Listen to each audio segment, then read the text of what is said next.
चाणक्य की प्राचीन बुद्धिमत्ता के इस गहरे विश्लेषण में स्वागत है। हम अक्सर सोचते हैं कि बातचीत करना सिर्फ कुछ शब्द बोलना है ना, लेकिन असल में ये शतरंज के खेल की तरह एक बहुत ही गहरी रणनीति है। और सबसे कमाल की बात यह है कि इस कला में महारत हासिल करने के लिए किसी खास डिग्री की बिल्कुल जरूरत नहीं है। चलिए देखते हैं कि कैसे कोई भी साधारण इंसान सिर्फ अपने शब्दों के सही इस्तेमाल से एक असाधारण और जादुई प्रभाव छोड़ सकता है। तो चलिए सीधे काम की बात पर आते हैं।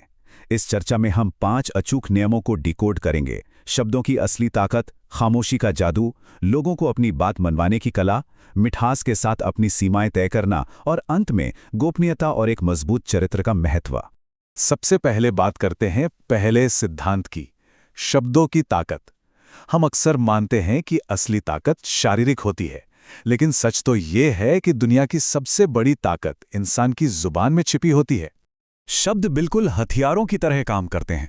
अगर सही शब्दावली पर पकड़ हो तो बिना कोई मुक्का उठाए या बिना किसी बहस में पड़े लोगों का दिल जीता जा सकता है। ये किसी की भी जिद्दी मानसिकता को बदल सकता है और पूरी की पूरी किस्मत पलट सकता है। बस शर्त इतनी है कि वार सही जगह और बिल्कुल सही समय पर होना चाहिए।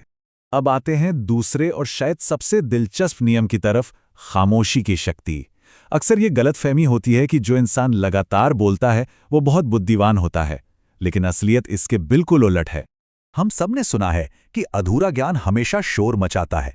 बिना मांगे मुफ्त की सलाह देना या हर बात पर बहस करना असल में हमारे ही शब्दों की कीमत को गिरा देता है। एक खाली बर्तन हमेशा खटकता है, शोर मचाता है, लेकिन ज्ञान से भरा हुआ इंसान उस भरे हुए घड़े की तरह होता है जो बिल्कुल शांत, स्थिर और संयमित रहता है। तो सवाल ये उठता है कि जब कोई मुश्किल सवाल सामने आए या कोई बिना बात के हम पर गुस्सा करे तो एक समझदार इंसान को ठीक कितनी देर के लिए रुकना चाहिए? इसका सटीक और मनोवैज्ञानिक जवाब है 3 सेकंड। जी हां, सिर्फ 3 सेकंड। इस तकनीक को थोड़ा गहराई से समझते हैं।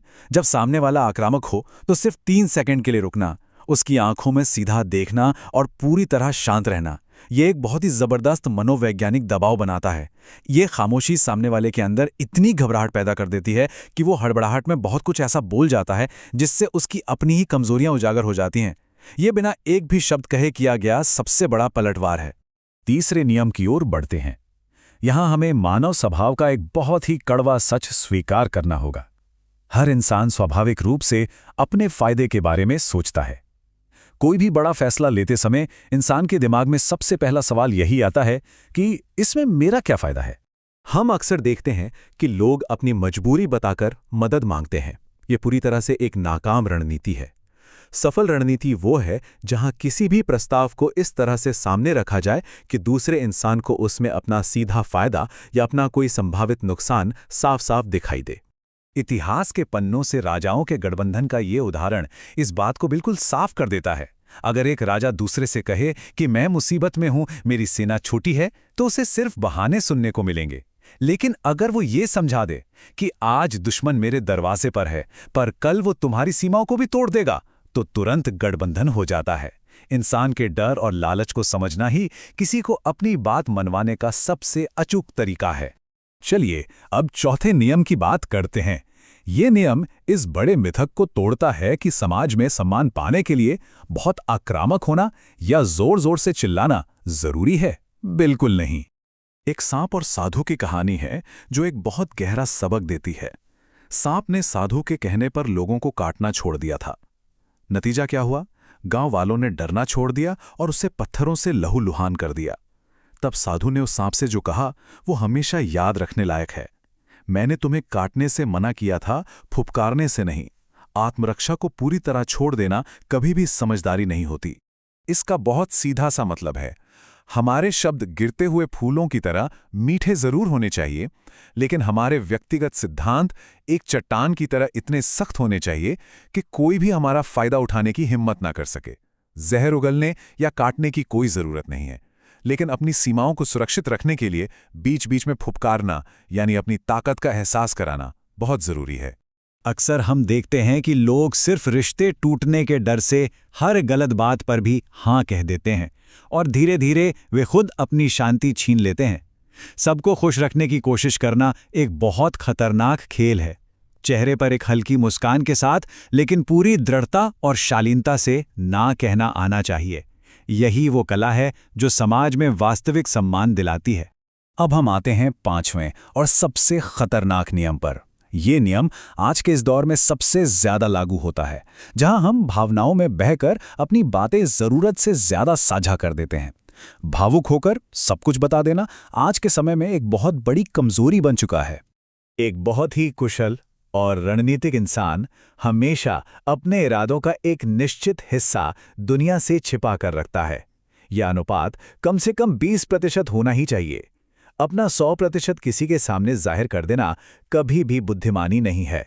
जो इंसान एक खुली किताब बन जाता है, दुनिया उसे पढ़ के रद्दी के भाव फेंक देती है।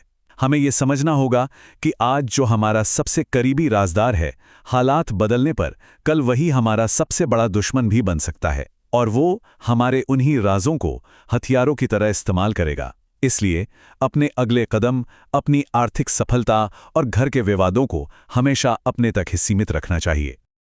और अगर जुबान पर लगाम ना हो तो क्या होता है, इसका एक खौफनाक उदाहरण देखिए।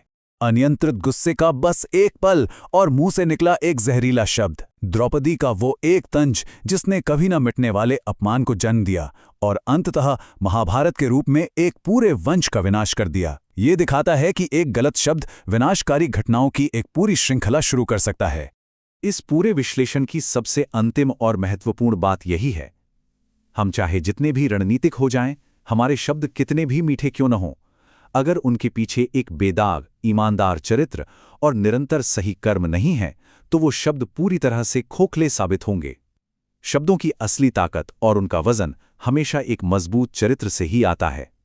तो अंत में एक ऐसा सवाल जो हम सबको खुद से पूछना चाहिए, क्या हम अपने क्रोध और अपनी भावनाओं को ये तय करने देंगे कि हमें क्या बोलना है, या फिर हम अपने शब्दों के खुद राजा बनेंगे? ये एक दृढ़ मानसिक संकल्प लेने का समय है कि चाहे कुछ भी हो जाए, अपने शब्दों की कमान अपने हाथों से नहीं छूटने देंगे। इस प्राचीन ज्ञान को अपने जीवन में उतारना यकीनन हमारे संवाद और हमारी जिंदगी को हमेशा के लिए बदल सकता है। जरा सोचिएगा इस पर।